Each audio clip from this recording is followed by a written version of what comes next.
अब द्वितीय सत्र आज का, बल्कि तृतीय हो गया एक प्रकार से। एक मूलाचार का सत्र था, एक रत्नकरण का था, और अब ये उपदेश माला का। ओम नमः सिद्धिभ्यः। नमो अरिहन्ताण, नमो सिद्धाण, नमो आर्याणं, नमो वज्रायाणं, नमो लोय सव्वसाहूणम्। त्रिलोक त्रिकालवर्ती परमार्थ आप्त परमात्मा भगवान जिनेन्द्र देव, द्वादशांग चतुर्दश प्रकीर्णक स्वरूप भगवती जिनवाणी सरस्वती देवी मां, जिनवाणी माता और समस्त विद्यमान अविद्यमान निर्ग्रंथ गुरुराजों को भक्तिपूर्ण प्रणाम, वंदन, नमन। पूर्व शताब्दी के ज्ञानी ध्यानी तपस्वी परम श्रद्धेय धर्म धुरंधर आचार्य चारित्र चक्रवर्ती शांति सागर गुरुराज को बारंबार त्रिभक्ति पूर्वक नमोस्तु। दीक्षा शिक्षा गुरु आचार्य विद्यासागर महाराज को नमोस्तु। इस समय चतुर्मासरत समस्त साधुओं को नमोस्तु, आचार्य उपाध्यायों को उनसे पूर्व नमस्तु, आर्यका माताजियों को और एलक्ष लिकाओं को भी योग्य वंदन। और जिनके परामर्श से यह व्याख्यान माला प्रारंभ हुई, ऐसे आचार्य वर्धमान सागर महाराज श्री और मुनिश्री हितेंद्र सागर महाराज श्री को विशेष नमस्कार। ध्यान सागर महाराज की जय। धर्मोपदेश सुनने की पात्रता क्या वस्तु है? कौन पात्र है जो जिन धर्म के उपदेश के श्रवण का अधिकारी है? कौन है? तो बताया कि 8 वस्तुओं का जिसने त्याग किया है वह पात्र है। 8 वस्तुओं में 3 मकार थे। मकार, म से प्रारंभ होते हैं उनके नाम। मदिरा, मांस, मधु, और 5 फल थे। उदुम्बर फल कहते हैं उनको। वैसे तो जीव जंतु किसी भी फल में हो सकते हैं, किसी भी पुष्प में हो सकते हैं, लेकिन इन 5 फलों में जीव जंतुओं का होना अवश्यम भावी है, बाकी में वैकल्पिक है। किसी में नहीं भी होते जीव जंतु। आप देखिए, कई बार होते ही नहीं उनमें जीव जंतु, और कहीं कभी कभी किसी क्षेत्र और काल में वो जीव जंतु होते हैं, कहीं पर किन्हीं स्थानों पर नहीं भी होते। मध्य भारत में जो जामुन होते हैं, उन जामुनों में आप देखेंगे कि एक तो वो डंठल वाला हिस्सा है, और उससे विपरीत भाग में एक छोटी सी कटोरी जैसी बनी रहती है। उसमें अगर आप ऐसे कांच से देखेंगे तो आपको जीव दिखाई देंगे। आप दक्षिण भारत में चले जाओ और उत्तर भारत में चले जाओ तो फिर साफ सुथरी मिलेगी वो कटोरी छोटी वाली। तो कई बार क्षेत्राश्रित भी होती है जीवों की उत्पत्ति, और जीवों का होना हिंसा नहीं है। जीवों को बाधा पहुंचाना या जीवों को नष्ट करना, और वो भी कषाय भाव से, हिंसा है। तो उदुम्बर फलों को भी आचार्यों ने त्याज्य बतलाया। अपन ने उनके नाम तो पूर्व सत्र में सुने ही थे। एक अंजीर है जिसको कठुमर या कठंजर कहते हैं, दक्षिण भारत में उसके पेड़ उगते हैं। हमें स्मरण है कई स्थानों पर, 2-3 स्थानों पर हमने वो वृक्ष देखे हुए हैं। अच्छे बड़े पत्ते होते हैं, वृक्ष दिखने में भी सुंदर होता है, उसमें वो फल लगता है। और जब उस फल को तोड़कर सुखा लिया जाता है, वो मधुर होता है, स्वाद में मीठा होता है। तो और उसके अंदर दाने दाने जैसे रहते हैं कुछ, तो चर्वण में भी कई बार लोगों को उसका जायका आता है, उसका टेस्ट आता है।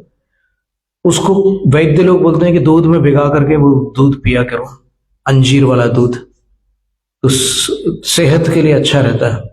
लेकिन इसका ब्राह्मणों के लिए और जैनों के लिए निषेध है, और बाकी जो भी चाहें वो भी इसका त्याग कर सकते हैं, कोई आपत्ति नहीं है। महाभारत में, भागवत में 9 वस्तुओं का त्याग ब्राह्मणों के लिए अनिवार्य बताया है। भोजन में 9 वस्तुओं का सेवन ब्राह्मणों के लिए वर्जित बताया है।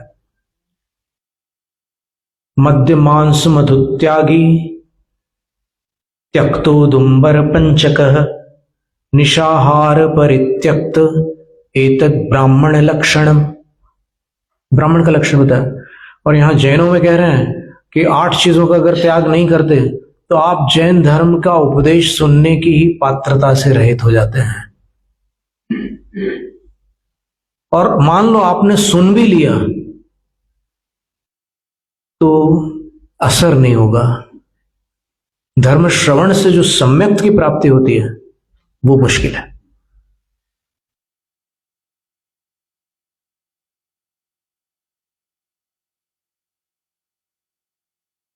तो 5 उदुम्बर फलों में दूसरा है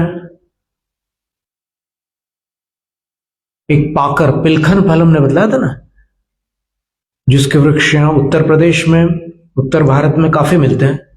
कल हमने अहित क्षेत्र का नाम लिया था, अहित क्षेत्र का। फिर एक फल होता है उमर, जिसको गूलर भी कहते हैं। मध्य प्रदेश में सागर के आसपास उसके कई वृक्ष, थोड़ी बड़ी आकृति रहती है, और उसको फोड़ो तो उसके अंदर भी वही जीव जंतु निकलते हैं।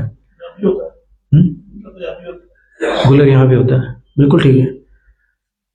फिर बड़ और पीपल, तो बड़ दोनों प्रकार के हैं। एक जटाओं वाले जो वृक्ष होते हैं वो वाले बड़, और एक बिना जटा वाले भी बड़ के पेड़ होते हैं जिसके फल लाल रंग के होते हैं, वो भी उदुम्बर फल की श्रेणी में आए। और पीपल, पीपल तो प्रसिद्ध है, सब लोग जानते हैं, और अनंतनाथ भगवान का चैत्य वृक्ष है। इसलिए जो भगवान के चैत्य वृक्ष हैं उनको जिनसेन आचार्य महाराज ने हरिवंश पुराण में मंगलकारी लिखा है। उन वृक्षों को मंगलकारी लिखा है, चैत्य वृक्षों में। तो अपन एक तो पहले कंठस्थ कर लें कौन से तीर्थंकर का कौन सा वृक्ष। आदिनाथ भगवान का तो सबको पता ही है, कौन सा, कौन से वृक्ष के नीचे भगवान को केवल ज्ञान हुआ था? वट वृक्ष, बैनियन ट्री।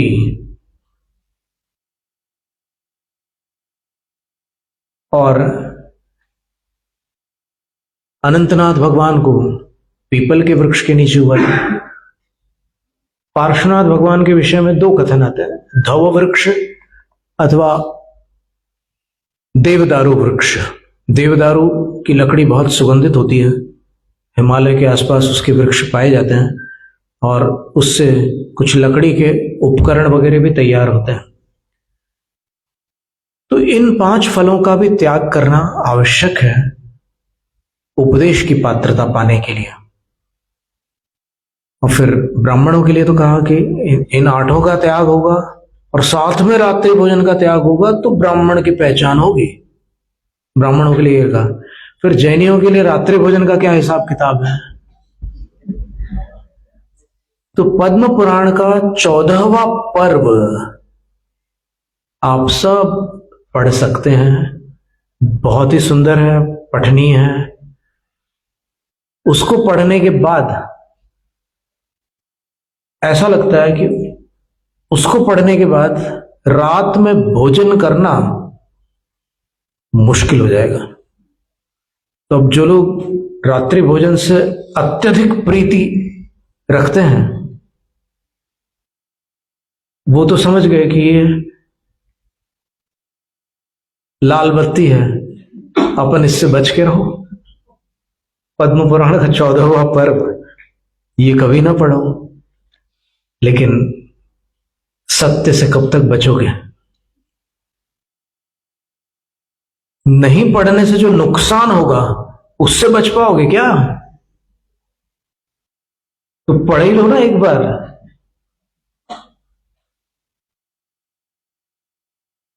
एक बार हम पद्म पुराण पर उपदेश कर रहे थे, लगभग 2 महीने वो क्रम चला।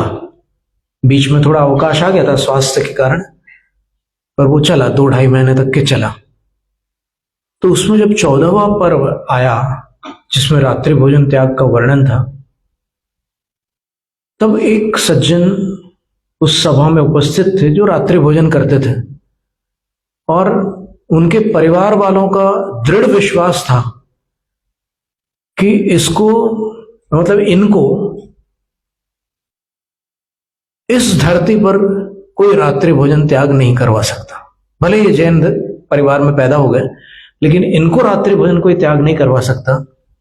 वो 14वां अधिकार पर्व सुन करके उनने रात्रि भोजन त्याग कर दिया।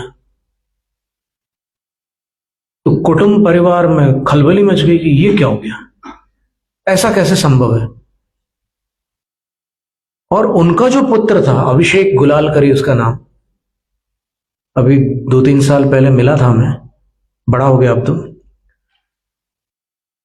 तो उसने पूछा कि कैसे त्याग किया पिताजी आपने। तो उनने बताया कि मैंने वो पद्म पुराण का वो सुना, मैंने व्याख्यान। तो कौन सा क्या भाग क्या सुना आपने? बोले कि मेरे को पता नहीं है कौन सा अध्याय था, क्या था। ये तो अध्याय तो हम बता रहे हैं आपको, 14वां पर्व है। और इसी पर्व को सुनकर गणेश प्रसाद नाम का एक बालक था जो असाटी वैश्य था, अजैन था, मडावरा में जैन मंदिर के सामने उनका घर था। वो सीढ़ी पर बैठे बैठे शाम को पद्म पुराण की वचनिका हो रही थी, उसको सुन रहा था वो बच्चा। और वो संयोग से 14वां पर्व था। उसको सुनकर उस बालक ने आजीवन रात्रि भोजन का त्याग कर दिया। बहुत विरोध हुआ समाज में कि अपन जैन धर्म वाले नहीं है और अपन कैसे रात में बंद कर सकते हैं, पर वो नहीं माना। और फिर उस बालक ने, जब वो आगे चल करके क्षुल्लक दीक्षा लेते हैं, पूरी तरह जैन बन जाते हैं, तब उन्होंने अपनी जीवनी ऐसे मुख से सुनाई। और सुनते सुनते पंडित पन्नालाल साहित्याचार्य जी ने मोरारजी सागर में उसको लिपिबद्ध कर दिया। मेरी जीवन गाथा उसका नाम है। तो उसमें उन्होंने एक वाक्य बोला कि बचपन में मैंने नादानी में सिर्फ वो जैन रामायण का वो प्रकरण सुनकर रात्रि भोजन का त्याग कर दिया। उस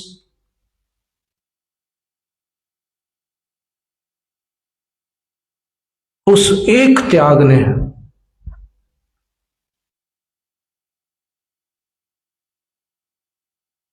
मुझे अजैन से जैन बना दिया। ये बहुत बड़ी बात है, ये स्वसंवेद्य है, अनुभव गम्य है। कितनी बड़ी घटना है ये, इसकी कोई कल्पना नहीं कर सकता। देखो, जिनको विरासत में मिला है वो कभी कभी मूल्यांकन में चूक जाते हैं, लेकिन जिनको बड़े भाग्य से मिला है और बड़ी कठिनाई से मिला है, उनको प्रतिपल स्मृति में रहता है कि ये जो खजाना मुझे मिला है संसार में, इससे बड़ा कोई खजाना नहीं है। ये उनकी अनुभूति होती है। तो उस बालक ने, अभिषेक ने, जब पिताजी बता ही नहीं पाए कि इसमें कहां पर था वो प्रकरण रात्रि भोजन त्याग का, तो उसने पूरा पद्म पुराण पढ़ा। 123 पर्व है उसमें, और उस बच्चे ने 3 दिन में 123 पर्व पढ़ डाले। हमने सोचा कि ये तो वर्ल्ड रिकॉर्ड है।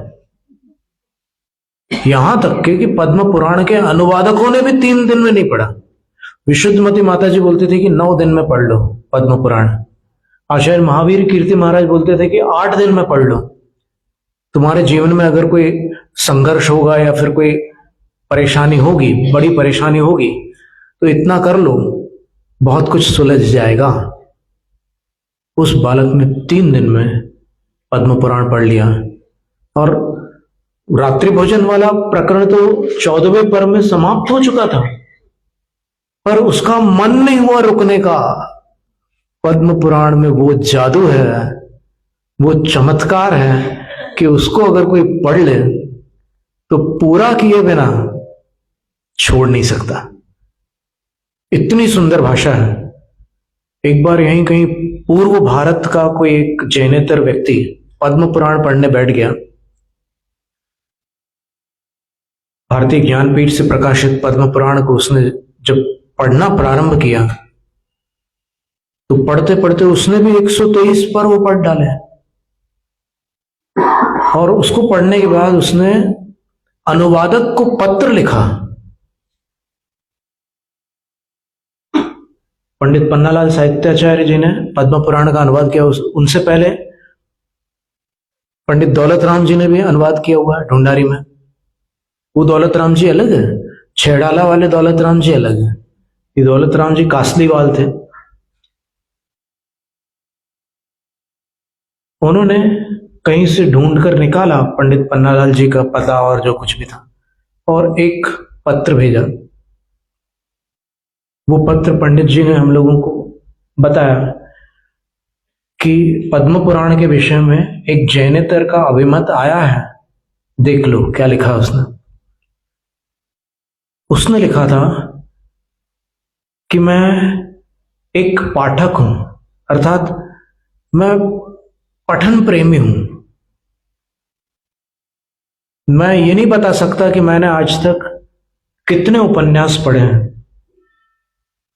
मैंने बहुत साहित्य पढ़ा है। मैंने प्रेमचंद को पढ़ा है, मैंने अन्यान्य बड़े बड़े साहित्यकारों के उपन्यास पढ़े हैं, लेकिन पद्म पुराण पढ़ने के बाद मैं विश्वासपूर्वक कह सकता हूं कि संसार में इससे श्रेष्ठ कोई अन्य उपन्यास नहीं हो सकता। उसने अपनी शैली में जो अपना अभिमत था वो व्यक्त किया।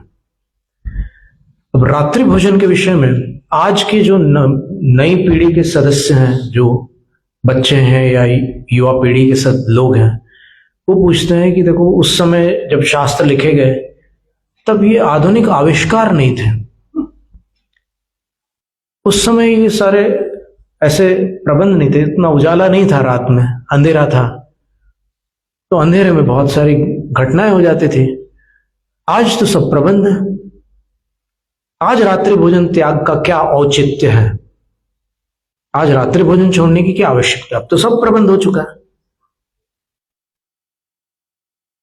अपन उस रूम को सैनिटाइज तक कर सकते हैं जहां बैठ करके भोजन करना है, अपने जीवाणुओं से मुक्त बना सकते हैं। फिर आज क्यों त्याग करें? उसका उत्तर विज्ञान में क्या है वो सुन लीजिए। आगम में क्या है वो तो ठीक है, सबको पता ही है कि रात में हिंसा होती है, और स्पष्ट रूप से ये बात प्रकृति सिद्ध है कि प्रकृति का नियम है कि रात में इतने कीड़े निकलते हैं बाहर, दिन में पता नहीं कहां लापता हो जाते हैं। आप ढूंढो तो वो कीड़े नहीं मिलेंगे जो रात में मिलते हैं, कहीं नहीं मिलते हैं। और कभी कभार कहीं मिल जाते हैं जहां रात भर लाइट चालू रही, वहां दिन होने के बाद भी वो जो रात वाले कीड़े थे वो दिख जाते हैं दिन में। तो ऐसी स्थिति में जब जीव जंतुओं की राशि रात में वृद्धिंगत हो जाती है, भोजन करते समय अत्यधिक संभावना रहती है कि वो अपने मुंह में चले जाए, भोजन में गिरे, अत्यधिक संभावना रहती है। और ये संभावना एक बार कुंडलपुर में हम लोग सन 89 में चतुर्मास कर रहे थे, और ऐसे शाम को हम लोग बैठते थे और फिर कुछ लोग बाहर से भी आकर के बैठते थे, तो हम लोग ऐसी बात करते थे कि ये चीजें छोड़ने योग्य हैं, रात में भी खाना नहीं खाया जाता, ऐसी सब बातें करते थे। तो एक बार एक लड़का था, उसने भी सुना, पर बाहर जाकर के उसने देखा कि यहाँ पर चिवड़े के पैकेट्स मिल रहे हैं, उसने खरीद लिया, उसका मन हो गया। अब मन है, जिस पर ललचा जाए तो ललचा जाए, खरीद लिया उसने पैकेट। और फिर खरीदने के बाद उसको ध्यान में आया कि वहां पर महाराज ने तो मना किया था, खासतौर से जब एक तो शोधन किए बिना भोजन नहीं करना चाहिए, बिना देखे खाते समय दिन में भी बहुत खतरे रहते हैं।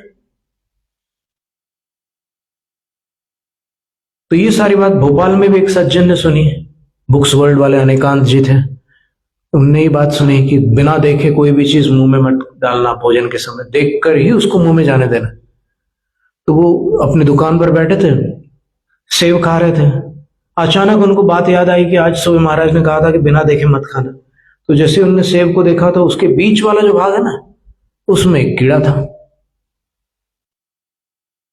वो एकदम घबरा गए और आकर के हमसे बताया कि अगर महाराज मैं नहीं देखता तो वो मुंह में ही चला जाता, और मुंह में चला जाता, मेरे को पता भी नहीं चलता कि वो मुंह में चला गया, और वो निस्संदेह मेरे पेट में चला जाता, बड़ी भारी दुर्घटना हो जाती। तो देखकर खाना बहुत जरूरी है। तो वो जो लड़का था, पैकेट जिसने खरीदा, उसको याद आया कि रात में जीव जंतु अधिक होते हैं। तो पता नहीं क्या हुआ, फिर वो हम लोगों के पास आया और बोले कि महाराज मैं रात का त्याग करना चाहता हूं। हमने बोला क्यों? तो उसने ऐसे उसमें पैकेट निकाले और बताया कि देखिए महाराज जी, तो वहां लाइट चालू था, तो उस पैकेट के अंदर वो जो मसूर की दाल होती, छिलके वाली, थोड़ी काले रंग की होती है ना, या ग्रे कलर की होती है, वो सब तली हुई उसके अंदर थी। सेव भी थे, पोहे भी थे, मूंगफलियां भी थी, और जो जो चीजें होती है चिवड़ा में, हमसे ज्यादा आप लोग जानते होंगे, तो वो सारी चीजें उसमें थी। और उसमें कुछ काले काले, वैसे मसूर की दाल से कुछ बड़े आकृति वाले कुछ दाने थे, जैसे दिख रहे थे। तो हमने बोला क्या है इसमें? बोले कि महाराज जी जो काले दाने दिख रहे हैं, ये दाने नहीं है, कीड़े हैं।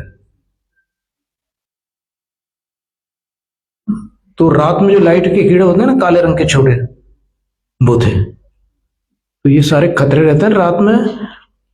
अब साइंस के हिसाब से क्या है, तो 3 बिंदु अपन ध्यान में रखें। वैज्ञानिकों ने जो शोध किया है उसके आधार पर केवल 3 बातें अपने को ध्यान में रखनी है। पहली बात,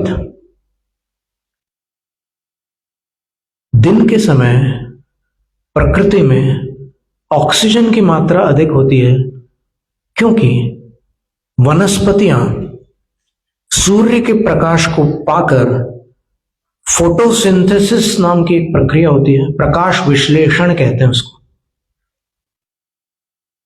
उस प्रक्रिया के दौरान वनस्पतियां अपनी पत्तियों से ऑक्सीजन छोड़ती हैं। तो वातावरण में ऑक्सीजन भरपूर होता है, और ऑक्सीजन में सभी प्राणियों के शरीर अच्छे से काम करते हैं।